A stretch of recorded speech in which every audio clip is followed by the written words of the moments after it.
Good afternoon. My name is Tim Moore. I'm going to be doing a presentation on professional communication in the workplace. So the first thing we have is supervisor responsibility. A supervisor is responsible for accurate and timely communication.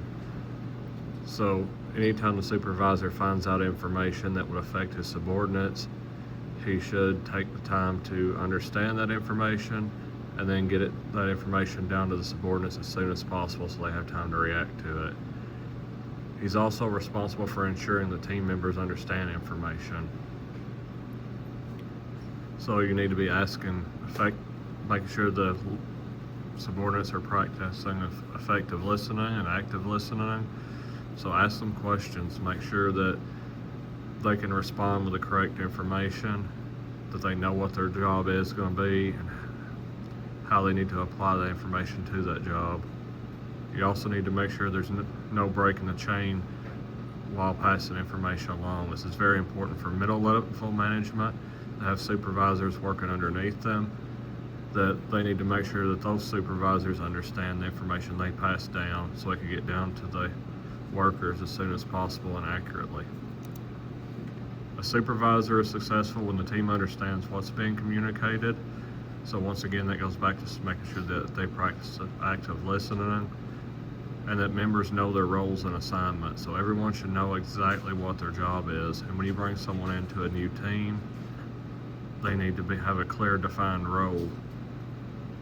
And that the biggest sign of success is the team is working well together to accomplish their task.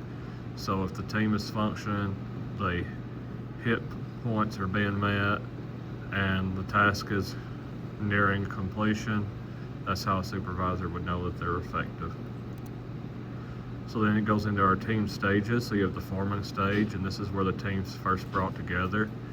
The new team members are probably excited about the opportunity that they were selected. There could be some doubts or hesitation as to whether they can actually do the job.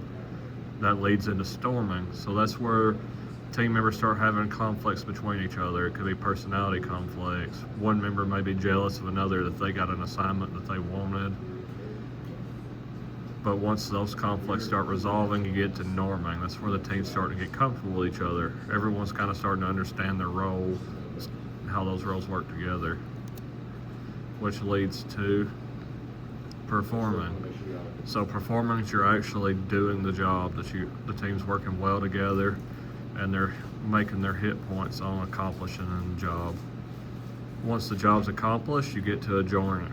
Adjourning is where the team's going to look back at what they've done. They've completed the job. They'll look at whether they're successful or unsuccessful. If it was successful, they'll probably celebrate it. Members will be putting that on their resume as they get ready for the next one. If the job was unsuccessful, then they may be trying to blame each other, and they may not have as much success working in teams in the future due to a lack of trust. So some few team building activities a supervisor could implement is like daily roundtable meetings with team members, and doing it as to where it's a comfortable environment where members feel like they can bring up any idea and it would be discussed. You could assign a collaborative projects when possible, having different members of the team work with each other in different combinations to try to get a task done. That way they become more familiar with how each other work. You can also host family gatherings or events outside of work so members can become familiar with each other personally. As they become more familiar with each other personally, they start working better together because they want that person to achieve success for their family and their goals. Effective workplace communication. It should be timely. As soon as the supervisor knows it and can get it interpreted and sent down, it should be sent down. And it should be sent down accurately, where the information is true to how it's presented to the supervisor. And they should provide time for feedback or questions so they make sure that the subordinates understood it. So a good example of this is the Army. Strength is that there's clear roles. When you come in, you know that you have an MOS, which is your job. You know kind of where that fits in to the overall mission and what tasks you're going to have. So as tasks are come down, they're assigned to individual soldiers, and those soldiers know what tasks they are expected to complete on what day.